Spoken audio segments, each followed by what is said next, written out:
సహోదరి సహోదరులారా, ప్రభువైన యేసుక్రీస్తు నామములో హృదయపూర్వక వందనాలండి.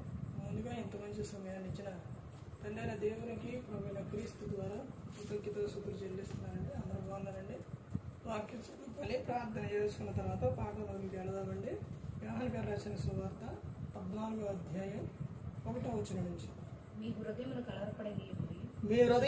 కలవరపడనీయకుడి, దేవుని యందు విశ్వాసముంచుచున్నారు, నా యందును విశ్వాసముంచుడి. ప్రార్థన చేస్తున్నాం. పరలోకమందున్న మా తండ్రి, పరిశుద్ధ ప్రేమ గల తండ్రి, గొప్ప తండ్రి, యెహోవా తండ్రి, మీ ప్రియ కుమారుడు యేసుక్రీస్తు ప్రభువారి ద్వారా కృతజ్ఞతలు చెల్లిస్తున్నాము నాయన. ఈ రాత్రి వేళ మా అందరితో మాట్లాడమని మా ప్రభువైన యేసుక్రీస్తు నామమున వేడుకుంటున్నాం తండ్రి. ఆమేన్. ప్రభువైన యేసుక్రీస్తు నామములో హృదయపూర్వక వందనాలండి.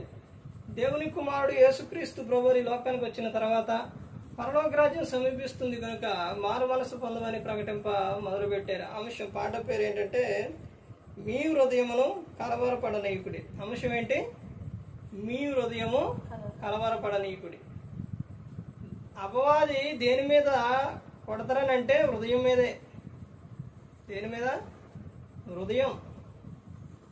హృదయము అన్నిటికీ ఏంటి? కేంద్రం. హృదయాన్ని కలవరపరిస్తే, హృదయాన్ని సరిగా ఉంచుకోకపోతే చాలా ప్రమాదం. అన్నిటికీ కూడా ప్రాముఖ్యమైనది ఏమిటి అని అంటే హృదయం. ఎవరికైనా కానీ ప్రాముఖ్యమైనది అది కేంద్రం అన్నమాట. అక్కడ నుంచే అన్ని వెళుతూ ఉంటాయి అన్నమాట, హృదయం నుంచి. అందుకనే హృదయము గురించి యేసుక్రీస్తు ప్రభువు చెప్పిన విషయం మార్కు సువార్త 7:21లో చెడ్డవన్నీ కూడా ఎక్కడి నుంచి బయలుదేరి వెళుతున్నాయి అంటే హృదయంలో నుంచి. హృదయం నిండిన దానిని బట్టి నోరు మాట్లాడుతుంది. నీ హృదయమునకును నీ తలంపులకును ఆయన ఏముండాలి? కావలి ఉండాలి. అందుకనే చెప్తున్నారు కదా, మీ హృదయము కలవరపడనీయకుడి. కలవరం ఈ రోజున హృదయాల్లో కలవరం అనేది వచ్చేసి ఏమైపోతున్నారంటే చనిపోతూ ఉన్నారు.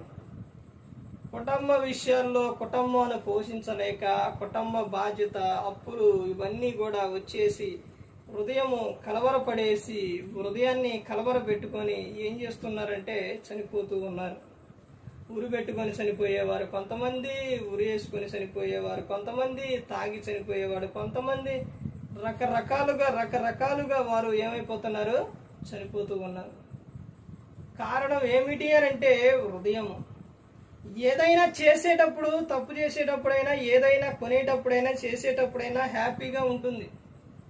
కానీ ఆ తర్వాతే దాని ప్రభావం అనేది పడుతుంది. అప్పు చేసేటప్పుడు బాగానే ఉంటుంది. తర్వాత దాన్ని తీర్చే సమయానికి ఏమైపోతుంది? చాలా బాధ. కొనేటప్పుడు మనం ఏదైనా కానీ కొనేటప్పుడు బాగానే ఉంటుంది. దాన్ని కట్టేటప్పుడే ఏమైపోతుంది? చాలా బాధ. తినేటప్పుడు బాగానే ఉంటుంది, తిన్న తర్వాతే బాధ. ఇవన్నీ కూడా చాలా విషయాలు అనేది ఉన్నాయి. అయితే వీటన్నిటికీ కూడా యేసుక్రీస్తు ప్రభువు ఏం చెప్తున్నారు అని అంటే, ఇదిగో మీ హృదయము కలవరపడనీయకుడి, దేవుని యందు విశ్వాసం ఉంచుతున్నారు, నా యందును మీరు విశ్వాసం ఉంచుడి అని చెబుతూ ఉన్నారు. అన్ని విషయాల్లో మనిషి ఎలా ఉండాలంటే జాగ్రత్త కలిగి ఉండాలి. జాగ్రత్త లేకపోతే జీవితం పాడైపోతుంది. ప్రతి ఒక్కరు కూడా గమనించుకోవాలి. మీ హృదయమును కలవరపడనీయకుడి, దేవుని యందు విశ్వాసం ఉంచుతున్నారు, నా యందును విశ్వాసం ఉంచుడి. ఏముంచాలంటే విశ్వాసం. నీ పేరు ఎక్కడ ఉండాలి అంటే విశ్వాసుల వీరుల జాబితాలో ఉండాలి. అలా ఉండాలని అంటే యేసుక్రీస్తు ప్రభువు పట్ల ఏముండాలంటే విశ్వాసం కలిగి ఉండాలి. ఈ వీడియో చక్కగా లైవ్ ఇస్తే నెంబర్ 1గా ఉండేది, కానీ లైవ్ అనేది రావట్లేదు. ఈ రోజున చాలా మంది, అనేక చోట్లకి వెళ్ళి సువార్తను ప్రకటించాలంటే ప్రకటించలేకపోతూ ఉన్నారు. కొద్ది వయసు పడిపడ్డోళ్ళు కానీ ఎవరైనా కానీ వెళ్ళాలంటే వెళ్ళలేకపోతున్నారు. కాబట్టి అందరికీ ఫోన్లు అనేది ఉన్నాయి కాబట్టి లైవ్ అనేది చేస్తూ ఉన్నారు. చాలా మంచి విషయాలు, చాలా అద్భుతమైన విషయాలు దేవుడు గ్రంథంలో రాపించారు.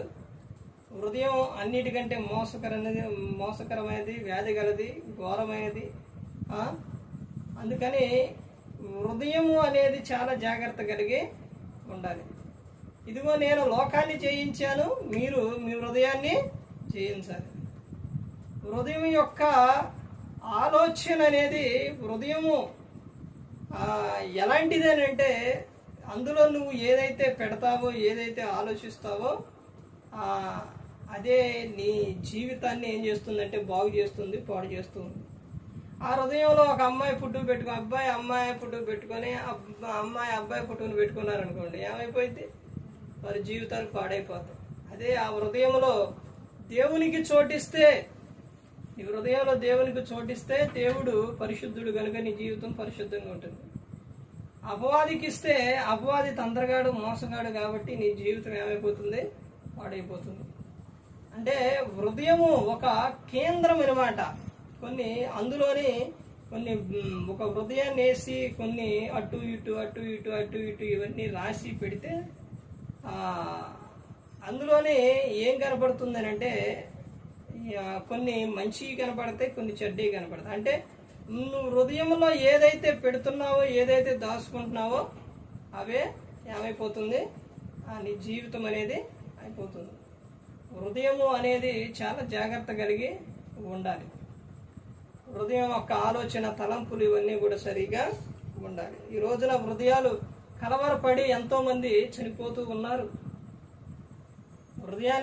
హృదయము ఏమైపోతుంది అంటే ఏది చేసినా కానీ కలిసి రావట్లేదు, లేకపోతే దేనికి వెళ్ళినా, ఎక్కడ చేపెట్టినా, ఎక్కడైనా కానీ ఏది చేసినా కలిసి రావట్లేదని చాలా మంది హృదయాలను ఏం చేసుకుంటారు? కలవర పెట్టుకొని ఆ హృదయం ఒక ఆలోచన ప్రకారంగా ఎక్కడికైనా వెళ్ళిపోవటం, తాగటం, చనిపోవటం ఇవన్నీ కూడా చేస్తూ ఉన్నారు.